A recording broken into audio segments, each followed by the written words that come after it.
झारखंड राज्य प्रदूषण नियंत्रण परिषद के द्वारा ऑफिसर्स क्लब बनियाडीह में मेसर्स सेंट्रल कोलफील्ड्स लिमिटेड ढोरी क्षेत्र अंतर्गत कबरीबाद ओसीपी खुली खदान परियोजना के लिए पर्यावरण स्वीकृति हेतु लोक सुनवाई कार्यक्रम का आयोजन किया गया।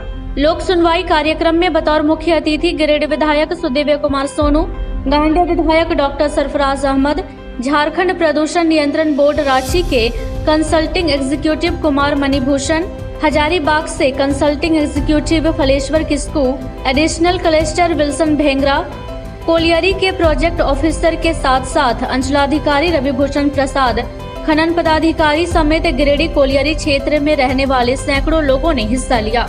जन सुनवाई कार्यक्रम के दौरान स्थानीय लोगों ने एक स्वर में कोलियरी को पुनः चालू करने की मांग की और प्रदूषण नियंत्रण बोर्ड से तत्काल एनओसी देने की बात कही।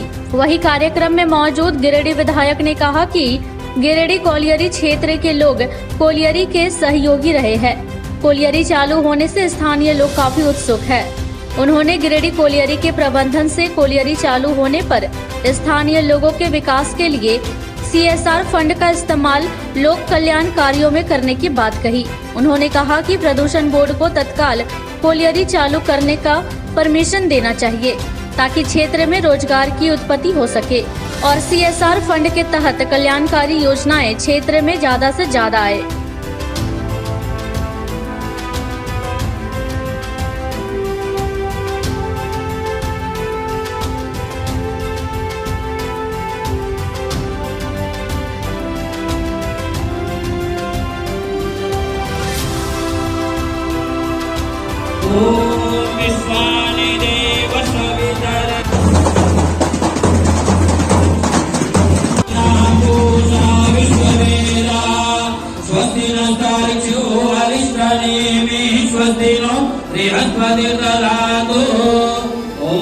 भद्रं कर्णे शृणुयाम देवाः भद्रं।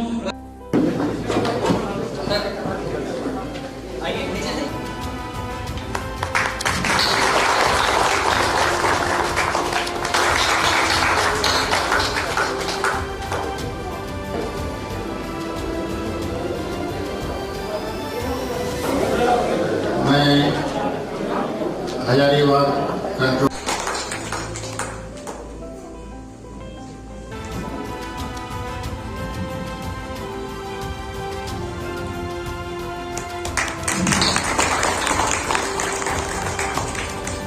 धन्यवाद।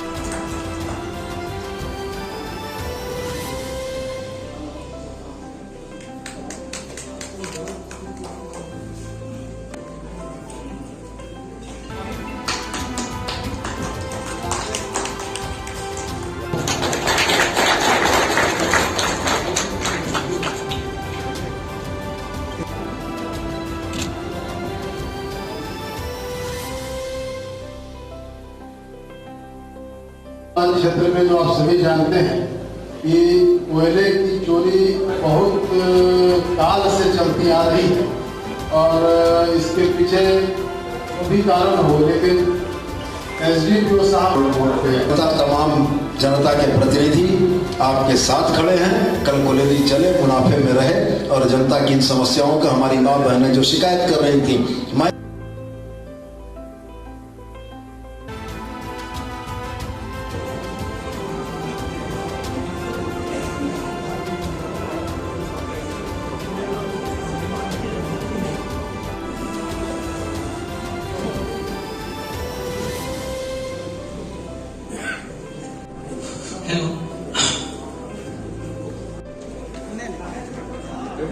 सिर्फ यही कहना चाहता हूं कि 32 वर्षों के करियर में कोयले के अगल बगल रहे लोगों की कोयले के प्रति यह जो प्रेम है शायद आपने कहीं नहीं देखा होगा। यहाँ के लोग दिलो जान से चाहते हैं कि कोयले चले और हम आपसे यही आग्रह करना चाहते हैं कि हम लोग भी चाहते हैं, जनता यदि चाहती है तो उसका जनप्रतिनिधि भी वही चाहता है कि कोयले चले और यहाँ के लोगों का जीवन स्तर बेहतर हो।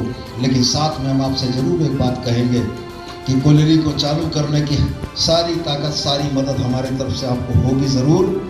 लेकिन GM साहब, जब कोयले चालू हो जाएगी तो CSR और जनता की सुविधाओं के मुद्दे पर भी हमारी नज़र उतनी मजबूत और बारीक होगी कि हम भी इस बात को देखेंगे कि लोगों की जो उम्मीदें आकांक्षाएं आपसे हैं वो उम्मीदें आकांक्षाएं पूरी हों। 57 से चल रही इस कोलरी के साथ यहाँ के अगल बगल के लोगों के पीढ़ियों के रिश्ते हैं। वही मैंने कहा कि जीएम साहब इस बात का उल्लेख कर रहे थे कि उनका 32 साल का कार्यकाल हो गया। मैंने उन्हें बोला कि 32 वर्षों में कोलरी के बगल बसे हुए लोगों की ये दाम इच्छा आपने नहीं देखी होगी कि हर एक वाहिद शख्स ये कह रहा था कोलरी चले। और जब लोग इतना शिद्दत से कोलरी को चलाना चाहते हैं तो कोलरी आप चलाएं, और कल कोलरी मुनाफे में रहे और बेहतर चले तो सीएसआर और जनता की समस्याओं पर सीसीएल की जो भागीदारी होनी चाहिए वो भी सुनिश्चित करें। और आज जिस तरीके से हम कोलरी को चलाने के लिए हर संभव प्रयास करने को तत्पर हैं, तैयार हैं, हम साथ में आपको ये भी कहते हैं कि कोलरी जब चलेगी तो सीएसआर से जनता के हित की भलाई के जो मामले हैं उस पर भी हमारी बारीक नजर रहेगी कि जनता के सवालों को नजरअंदाज करके आप न जा सकें।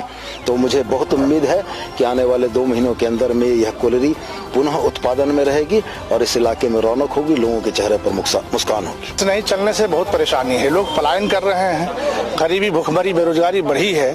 कोलरी चलने से लोगों के अमन चैन शांति का माहौल होता था, अपने रोजगार ढूंढता था वहाँ, समझे। कोलरी जब बंद हो गया है ना तो मेरे इलाके में काफी परेशानी हुई है, लोग बेरोजगार हो गए हैं, लोग मजदूर किसान जो है, महिलाएं जो है पलायन कर रहे हैं अपने पेट के लिए। तो बहुत ही परेशान है, लेकिन सबों को लोक जन सुनवाई में यही सामने आया। यहाँ की जनता को इसके लिए हम तहे दिल से शुक्रिया करते हैं कि सभी ने एक सुर से बोला कि कोलरी चलनी चाहिए।